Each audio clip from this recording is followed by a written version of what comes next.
What's up, guys? Welcome back to the channel. Thanks for tuning in. Today in this video, guys, I want to talk to you guys about the top 6 cryptocurrency scams that are going around, and they are getting more and more every single day.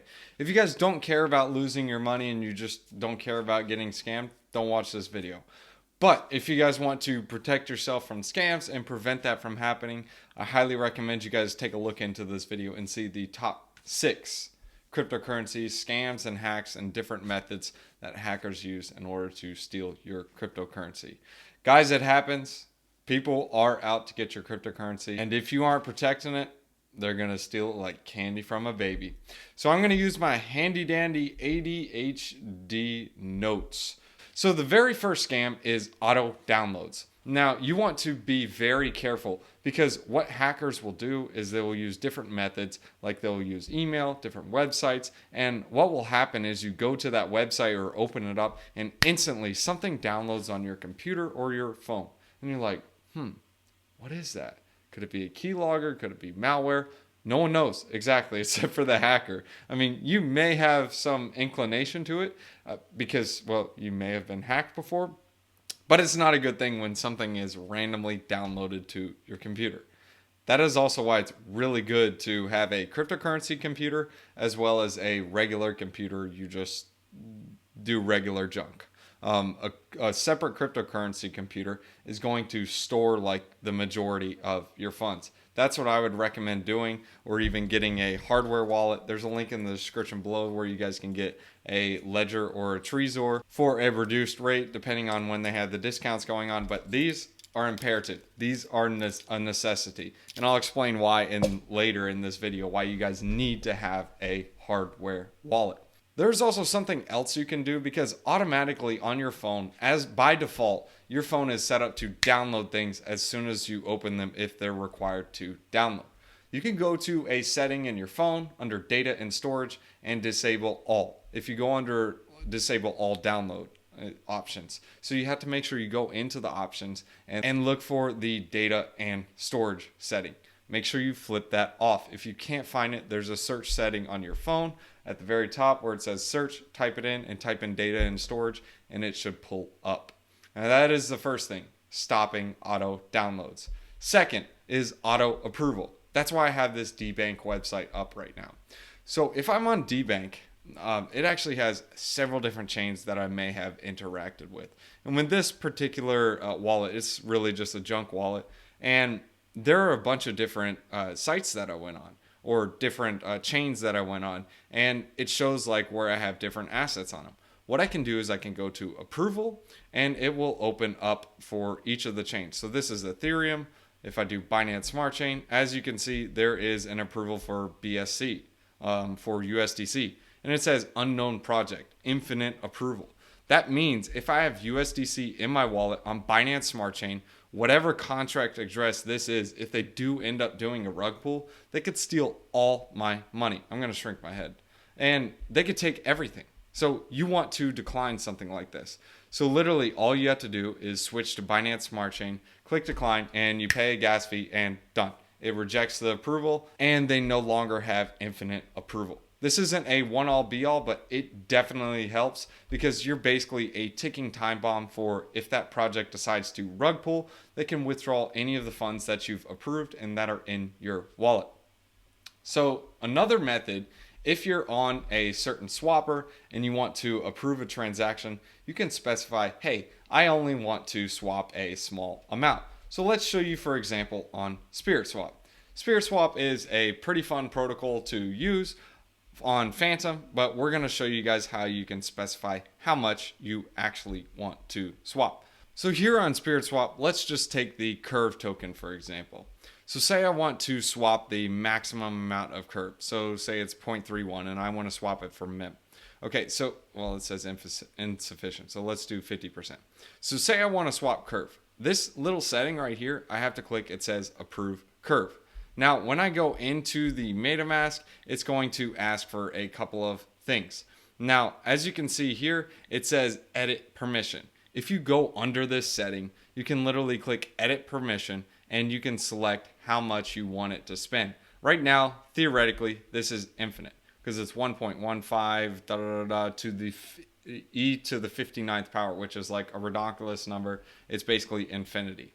You would select enter a custom spin limit. Say I only want this protocol to ever approve one curve. Like I never want it to drain anymore. So I can hit save and then I can hit confirm. So then if there is ever any transaction that is going over one curve token or one Ethereum or any token that you approve, it will not go through because you did not approve it. Now, I know that's a little goofy to understand, but the point is you can actually select exactly how much you want to be swapped. And that's a way you can kind of save yourself. So that would be the second method, the auto approval for wiping funds. Make sure you disapprove those, especially if you're going on some websites you probably don't really want to have approval to your wallet. You know what I mean, like the degen farms and all kinds of garbage. The third is Telegram scams. When you're in Telegram or even on Discord, when you're messaging in a platform, sometimes you will notice randomly someone DMs you and says, hey, did you need help with your wallet? I'd be more than happy to help you. Here, let me give you a No, it's a scam. If there's anyone ever DMing you, especially on Telegram and Discord, 99.9999999999999 plus 0.01% of the time, they are always going to scam you or try to scam you. Yes, you may have that one-off be off, like a guy's like, bro, are you still in this farm? Like, it's getting wrecked. And yeah, you may get something like that. But if that telegrammer, when in doubt, just ignore it, go along, move along, don't touch it, don't mess with it, immediately block and report as scam and move along. Most likely what's going to happen, actually what is going to happen, is they're going to ask you for your private keys or send you a link or a website where you can try to upload a wallet, and as soon as you upload that wallet, it will wipe your funds. Do not do it. The scams happen each and every single time, and I see people fall into the trap every single time. Guys, if someone wants to send you money, they're not going to send you money. Why would they have you upload a wallet, go through all these hoops? If they really want to send you money, just be like, oh, bro, yeah, go ahead. You can send me money. Send out this wallet address. Even then, don't give out your public wallet address to a scammer because they can use it for targeting. Just don't even mess with that junk. Even though giving out a public wallet address is what you can do to receive payments, it's not worth it. Don't mess with it. Just move along. It's not worth the like $5, $100, or even $1,000. No, it is not worth it. It's a scam. Fourth, going to websites you don't know about and, well, ones you really shouldn't be going on. If you know, you know.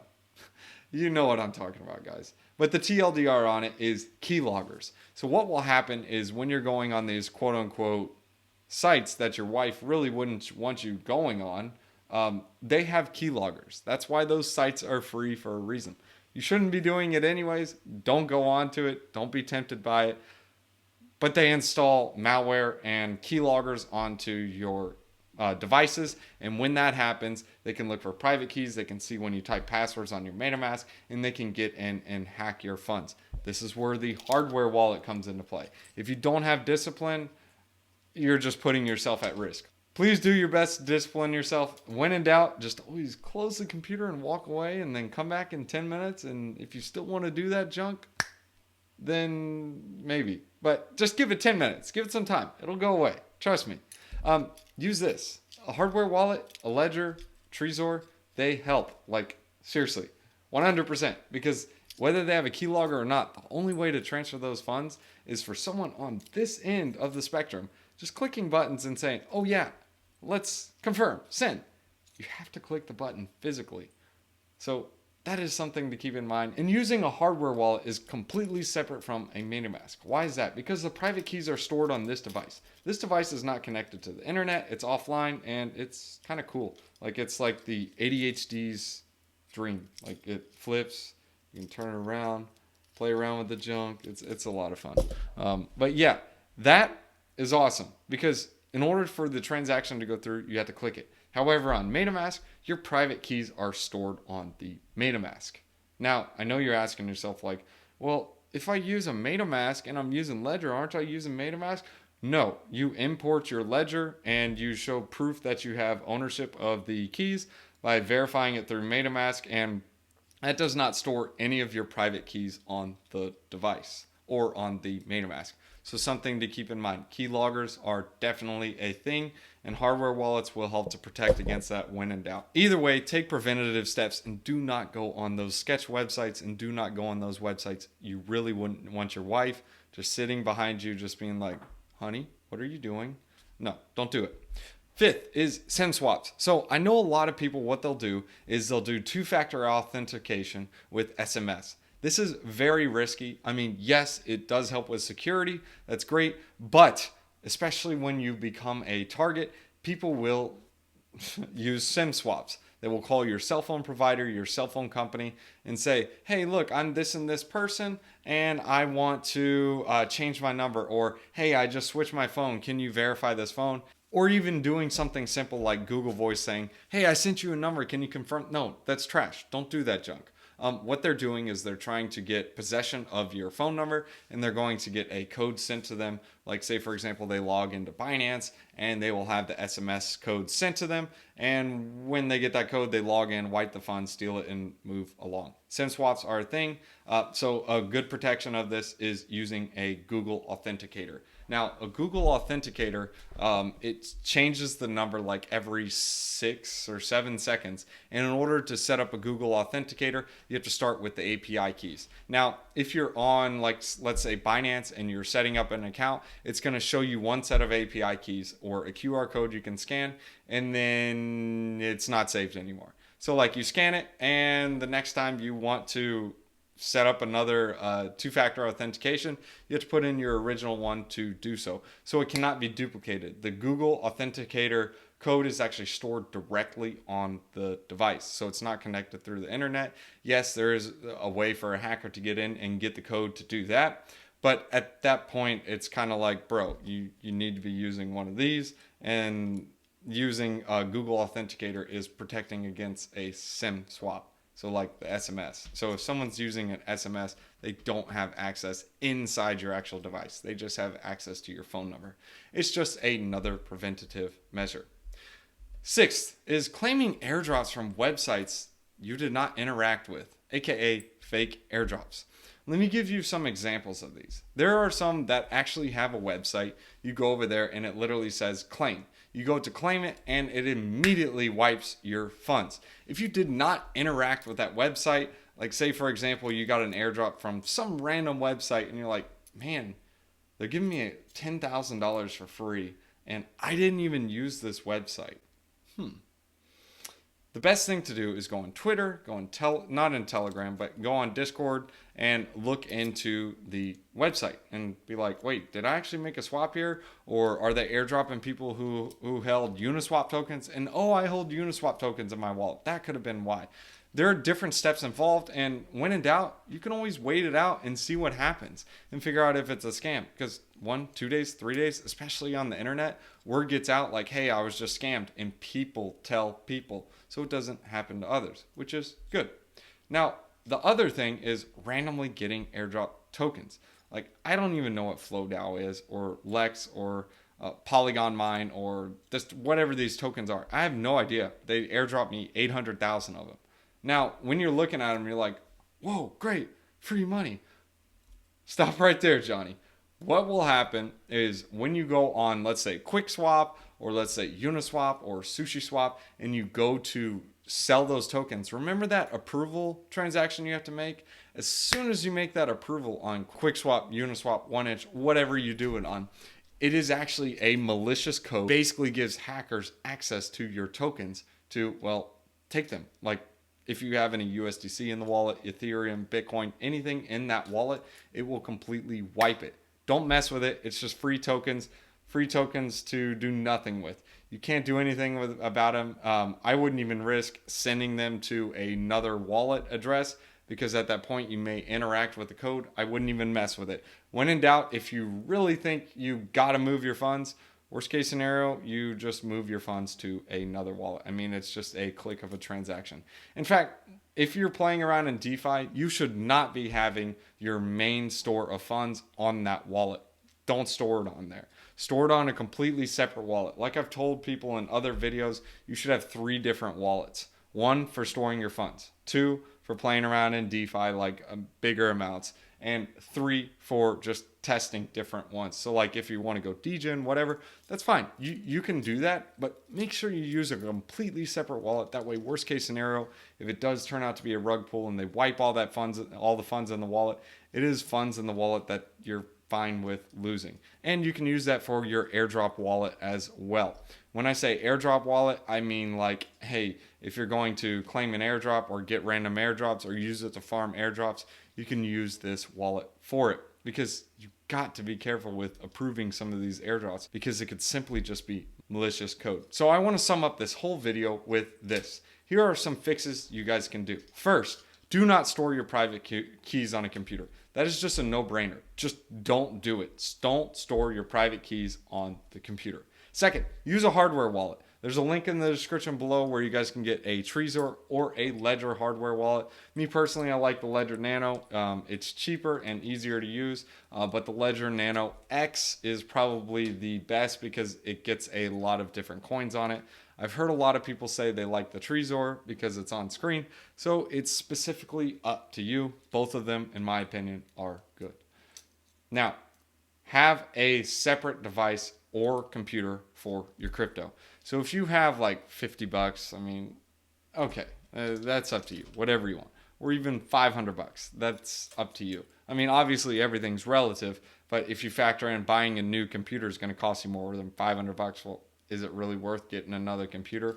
Just have a separate device for storing this junk, especially when you start getting into like 5, 6 figures, 7 figures, and more if there are people out there with more than 8 figures playing around in DeFi. Get a completely separate computer, like you don't use for anything but cryptocurrency and quote unquote legit websites, because even when a website's legit, sometimes some of them do tend or have some bad actors that get in. Like, let's use Badger DAO, for example. I'm not saying they did it on purpose or it was their fault, but what happened is a hacker was able to get into the front end of the UI, change some of the code, and even Celsius was hacked with this. What happened is whenever they approved a transaction, they were approving malicious code for them to wipe the funds in that wallet. You really have to be careful with this junk. And when in doubt, whenever you see that approval, like when you're about to approve it, it gives you a contract address. You can search that contract address straight on, say you're on Fantom scan. Make sure it matches up with the website. So let's use this one for example.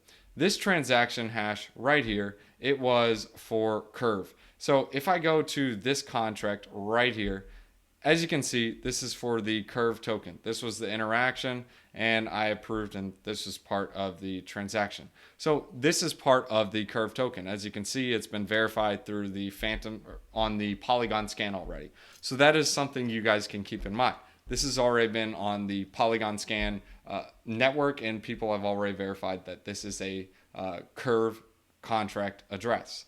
Now, you can even go on the main Curve website and look in the white paper and see the list of all of the addresses that are actually contract addresses, and you can verify that yourself. That is when in doubt, especially trying to be safe, and especially if you're transacting a large amount of funds. If it's like 50 bucks and you have like 10 bucks in the wallet, it's up to you, Johnny. You do what you want. Just make sure it's okay you lose that 50 bucks. Next is Google authentication. I know a lot of people are like, SMS, it's so easy, it's quick in and out, but Google authentication is going to be safer than the SMS. Next, stay off the junk websites. Your wife will thank you as well. Don't mess around with it. It's not worth it. Don't do it. Lastly, make sure you're not just out there auto-approving infinitely on everything, especially when you're one of these degen websites, because what they can do is wipe all your funds and you can get completely and utterly wrecked. You can specify how much you want to spend. You can say, hey, I only want you to spend 1,000 MIM or 1,000 USDC, and that's it. So if you do have $15,000 in the wallet, the most they can take is 1,000. In order for them to take more, you would have to approve more. If you want to give the hacker more money, go ahead and approve all you want. Anyways, guys, if you guys enjoyed the video, make sure you guys smash that like button and leave a comment below. Tell me what you guys think and tell me about your stories. Did any of you get hacked, and what did you do? I know it's difficult. I know it's not fun. I myself even got hacked. So that's why I'm trying to make these videos to teach other people on how not to get it hacked and how security is massively important. TLDR, and the reason why I got hacked was I was lazy. I was using a wallet in DeFi and I wasn't using a ledger and I was degenning, and it is what it is. It happens. You got to be careful with this junk. And if you guys want to jump in the Discord, there's a link in the description below. Talk about different strategies, altcoin strategies, and different things I'm doing in the market. And you guys can jump in on there. There's a lot of private content that I don't show on YouTube. Proverbs chapter 13, verses 22. A good person leaves an inheritance for their children's children, but a sinner's wealth is stored up for the righteous. That's so true, man. Be good. Get some money for your kids. Make sure they're taken care of. It's not about you. Even when you got kids, it ain't about you. You guys can also catch me on tweeters. It's at rent a home fast, like literally at rent a home fast.